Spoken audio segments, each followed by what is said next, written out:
મહેસાણા જિલ્લાના છેવાડે આવેલો તાલુકો સતલાસણા કે જે પોતાના પ્રાકૃતિક સૌંદર્ય માટે જાણીતું છે. સતલાસણા તાલુકાના ટીંબા ગામના પ્રગતિશીલ ખેડૂત છનાજી ભીખાજી ઠાકોરે પ્રાકૃતિક ખેતી કરીને રાસાયણિક ખેતી કરતા પણ વધારે આવક મેળવી રહ્યા છે. જાણીએ. ઠાકોર છનાજી ભીખાજી, ગામ ટીંબા, તાલુકો સતલાસણા, જિલ્લો મહેસાણા. છનાજી, તમે કેટલા વર્ષથી પ્રાકૃતિક ખેતી કરો છો ને અત્યારે શું શું વાવેતર કરો છો? 2019 થી પ્રાકૃતિક ખેતી કરું છું.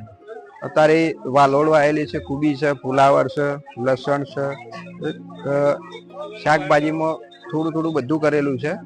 એટલે હવે એનું ઉત્પાદન સારું મળે. પ્રાકૃતિક ખેતીમાં ભાવ પણ સારા મળે છે, કારણ કે હવે બજારમાં વેચવા જવું નહીં પડતું.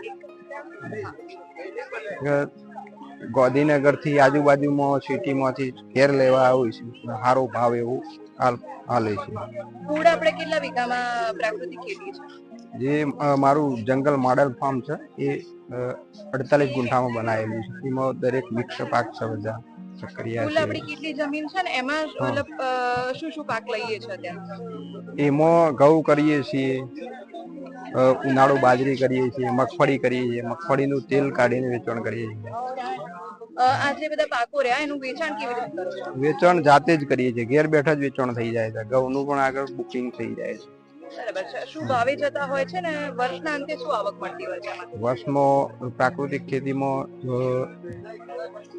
ઝીરો બજેટમાં, કારણ કે કોઈ ખર્ચ નહીં થતું અને એનું જેટલું ઉત્પાદન થોડું ઓછું મળે પણ હમો ભાવ મળી રહે છે.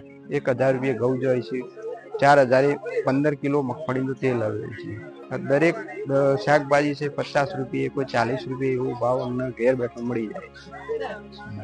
આ ઉપરાંત જો મતલબ આપણે વળતર તો એમાં શું મતલબ વર્ષના અંતે આખું જે તમારું કામ એમાંથી શું તમને ખર્ચ કાઢતા મળતું હશે? અમને તો પૂરેપૂરો નફો જ થાય છે, કારણ કે એમાં બધી પ્રોડક્ટ અમે જાતે ઘરની જ વાપરીએ છીએ, કોઈ બહારની પ્રોડક્ટ લાવતા નહીં. એટલે જે ઉત્પાદન થાય છે એમને અમને બધો પૂરેપૂરો ફાયદો જ છે. વર્ષના 5-6 લાખ રૂપિયાનું આવક થાય છે. અમે તો એવી જ સલાહ લે કે દરેક ખેડૂત પ્રાકૃતિક ખેતી કરે, અને કારણ કે પ્રાકૃતિક ખેતીમાં કોઈ ખર્ચ નહીં, એનું શરીરનું સ્વાસ્થ્ય પણ સારું રહે, પોતાના માટે અને બીજા માટે સારું રહે. પ્રાકૃતિક ખેતીમાં તેઓ વિવિધ જાતના પાક લઈને દર વર્ષે 4 થી 5 લાખની આવક હાલ મેળવી રહ્યા છે અને બીજા ખેડૂતો માટે પણ તેઓ પ્રેરણારૂપ બન્યા છે. રિંકુ ઠાકોર, લોકલ 18, મહેસાણા.